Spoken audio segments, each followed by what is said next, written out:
Bonjour et bienvenue à cette troisième vidéo sur comment utiliser les articles que vous avez sur votre ordinateur. Nous avons vu dans la deuxième vidéo comment utiliser les 4 logiciels que sont OpenOffice avec Impress, CamStudio, Audacity et Movie Maker. Aujourd'hui, on va aller dans l'extrême, on va utiliser un logiciel qui va nous faire quasiment l'ensemble. Si ce n'est qu'on va garder Audacity pour faire les enregistrements audio. Donc nous allons ouvrir PowerPoint pour vous montrer comment est-ce que je procède avec cet outil. Le PowerPoint que je vous présente aujourd'hui est le PowerPoint 2010. Si vous avez celui de 2010 ou de 2011, vous allez pouvoir réaliser la totalité de cette vidéo. Si vous avez 2003 ou 4 et 2007, eh bien il y aura encore une vidéo pour vous montrer comment vous pourrez procéder, puisqu'il y a beaucoup de possibilités, mais ce que je vais vous montrer, vous ne pourrez pas le faire avec la version PowerPoint 2007 par exemple. Ce que je vais faire, première chose, eh bien, ça va être d'intégrer l'audio dans mon PowerPoint. Pour cela, je vais dans Insertion, Audio, je récupère l'audio 1, c'est pour ça que je fais autant d'audio qu'il y a de diapos, Insérer. Ce bloc s'ouvre, alors ne cliquez pas sur Annuler, laissez faire. Le téléchargement de l'audio se fait. Il faut qu'il soit en MP3. En règle générale, pour le premier audio, ça prend un peu plus de temps et ensuite ça se fait bien. Je vais réduire ici la taille pour que vous voyez bien ce que je vais faire. L'icône de l'audio, je vais le déplacer dessous. Ça, c'est une première chose. Et ensuite, alors je vais remonter un peu l'écran pour que vous voyez bien. Vous avez ici Outils audio. Je vais aller dans Lecture. Et je vais cliquer sur Automatiquement. Je vais maintenant redescendre cette partie pour qu'on voit bien la partie basse. Voilà. Donc vous avez bien vu, Outils audio, lecture, et on met en automatique. Alors qu'est-ce qui va se passer à ce moment-là? Eh bien je vais mettre en route. Publier et vendre son livre sur Kindle est une véritable aubaine. Vous avez le diapo et l'audio qui sont synchronisés automatiquement. On va faire la même chose pour le 2, le 3, le 4, mais vous allez voir que pour le 5, on va le faire différemment. On va continuer avec le 2, Insertion, Audio, Audio 2, Insérer. Je récupère l'icône, je le mets dessous, Lecture, automatiquement.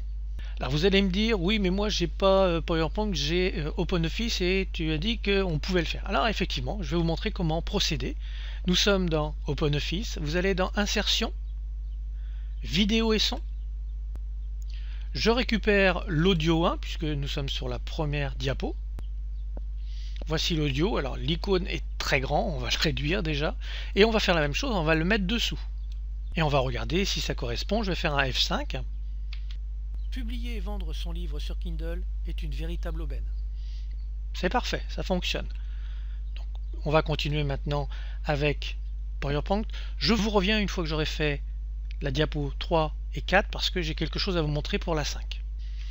Parfait, j'ai installé donc les audios sur la 3, 4 et 6. Il me reste la 5 où je vais installer l'audio et vous allez voir ce que je vais faire ensuite. Donc insertion, audio, la 5, insérer. Je descends en dessous, je viens dans lecture automatiquement. Parfait, pour l'instant on n'a rien changé. Mais si je fais jouer comme ceci, cela ne me convient pas parce que j'aimerais faire apparaître le texte qui se trouve à cet endroit dans une animation où à chaque fois que je vais commencer la phrase le dépôt ou cela se fait ou et cela peut, je voudrais faire apparaître la phrase. Donc d'abord je vais mettre une animation. Je vais ouvrir le volet d'animation pour voir ce qui se passe et on voit que l'audio est déjà en place.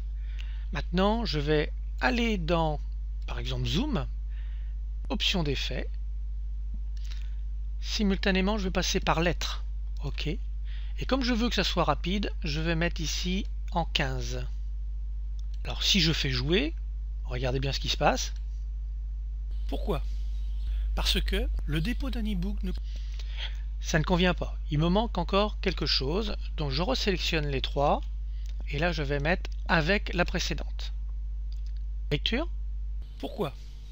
Parce que une nouvelle fois ça ne va pas. Pourquoi? Parce que tous les textes apparaissent ensemble. Alors ce que je vais faire, c'est que je vais écouter à quelle seconde apparaît le dépôt, à quelle seconde apparaît cela se fait, ainsi que et cela peut. Tout cela, je vais regarder dans la timeline qui se trouve dans la partie en bas. C'est parti. Pourquoi? Parce que le dépôt d'un e-book ne coûte rien. Cela se fait simplement en quelques minutes. 8. Et cela peut vous rapporter du travail. Très bien. Alors ce que je vais faire, c'est que je vais venir dans cette partie.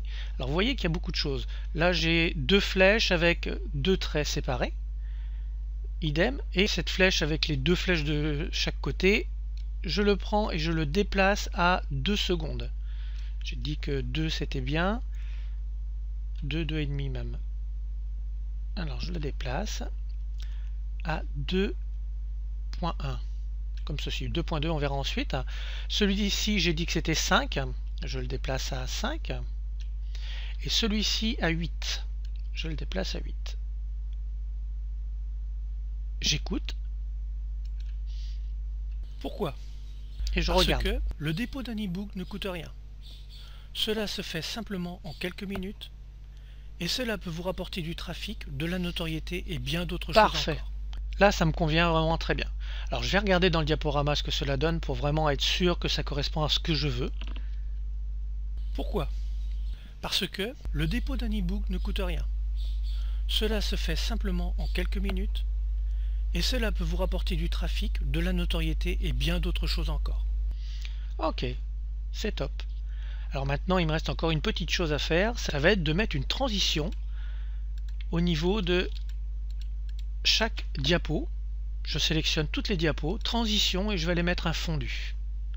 Comme ceci. Mon diaporama est prêt, que ce soit avec PowerPoint 2007, 2010, 2003. Ça fonctionne de la même façon et vous pouvez le faire simplement. Maintenant, la grosse différence présente ici, eh bien je vais vous la montrer. Vous ne pourrez pas le faire avec le 2007, donc dans la prochaine vidéo nous verrons une autre solution. Pour le moment, finissons avec celle-ci. Je vais aller dans Fichier, Enregistrer et Envoyer, Créer une vidéo. À cet endroit, je vois que j'ai 5. Je vais le laisser pour l'instant. Créer la vidéo. Enregistrer.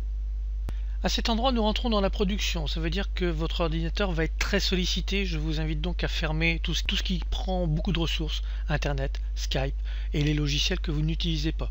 Faites la production de votre vidéo avec PowerPoint avec le moins de ressources pris ailleurs. Quand vous avez beaucoup de diapos avec beaucoup d'audio, avec des fichiers assez lourds, eh bien, je vous invite à le faire pendant l'heure du repas ou le soir en laissant tourner votre ordinateur quand vous n'êtes pas en train de travailler dessus. C'est la meilleure solution. Nous voyons dans la partie basse création de la vidéo article-vidéo.wmv. Je vous reviens dès que la vidéo sera produite. Nous voyons que c'est fini, nous allons maintenant voir le résultat. Publier et vendre son livre sur Kindle est une véritable aubaine. Les auteurs d'ouvrages, qu'il s'agisse de romans, d'essais ou de documents, doivent comprendre qu'une nouvelle opportunité est arrivée dans le monde de l'édition. Il s'agit de l'auto-édition numérique. En effet, pour un auteur non diffusé, publier et vendre son livre sur Kindle peut être une véritable aubaine pour ceux, bien sûr, qui sauront le saisir. Pourquoi? Parce que le dépôt d'un e-book ne coûte rien. Cela se fait simplement en quelques minutes et cela peut vous rapporter du trafic, de la notoriété et bien d'autres choses encore.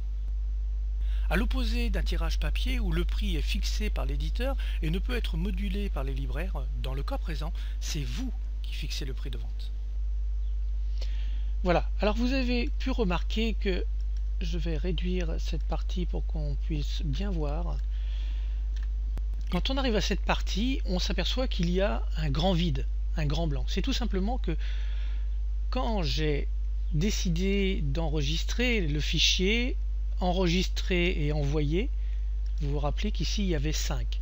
Alors 5, c'est 5 secondes pour chaque diaporama. Alors si vous avez beaucoup de diapos avec très peu de texte, voici ce que je vous invite à faire. Vous allez dans Diaporama, vous allez dans Enregistrer le diaporama, vous désélectionnez Narration et pointeur laser, démarrez l'enregistrement. Alors regardez bien ce qui va se passer. Voilà, vous avez ici, alors je vais l'arrêter, pause.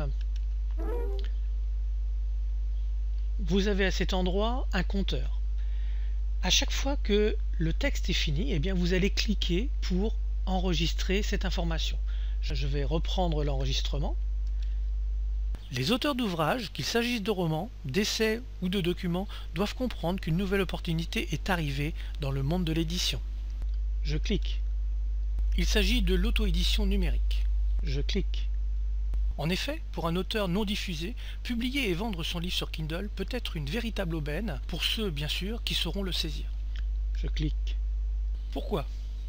Parce que le dépôt d'un e-book ne coûte rien. Cela se fait simplement en quelques minutes et cela peut vous rapporter du trafic, de la notoriété et bien d'autres choses encore. Je clique une dernière fois. À l'opposé d'un tirage papier où le prix est fixé par l'éditeur et ne peut être modulé par les libraires, dans le cas présent, c'est vous qui fixez le prix de vente. Et j'arrête. Regardez bien ce qui va arriver. Cela fait 56 secondes. Voilà. Alors la première n'est pas bonne parce que j'ai parlé à ce moment-là, donc je pourrais recommencer. Mais voilà, voici le principe. Ce qui fait que maintenant, vous avez chaque diapo et audio qui sont synchronisés et qui sont vraiment minutés aussi pour pouvoir enregistrer votre diaporama. C'est vraiment quelque chose de super à utiliser. On l'utilise quand on a beaucoup de diapos qui sont très courtes comme ici et d'autres qui sont très longues. Il y en a qui vont faire, vous voyez ici, 3 secondes et d'autres qui vont aller jusqu'à 11 secondes, voire 12 secondes. Donc là, il va falloir jouer avec le minutage, sinon il va y avoir des grands blancs qu'il faudra ensuite couper. Donc en utilisant le minutage, eh bien, vous allez pouvoir pallier à cela. C'est ainsi que se termine cette troisième vidéo sur l'utilisation de PowerPoint 2010 ou 2011. Nous verrons dans la prochaine vidéo comment est-ce que l'on va pouvoir résoudre ce problème d'enregistrement de diaporama et d'audio. Merci de votre écoute et je vous donne rendez-vous dans la prochaine vidéo. Vous avez une question, un commentaire? Inscrivez-le ci-dessous et je me ferai un plaisir d'y répondre si bien sûr j'en ai la réponse.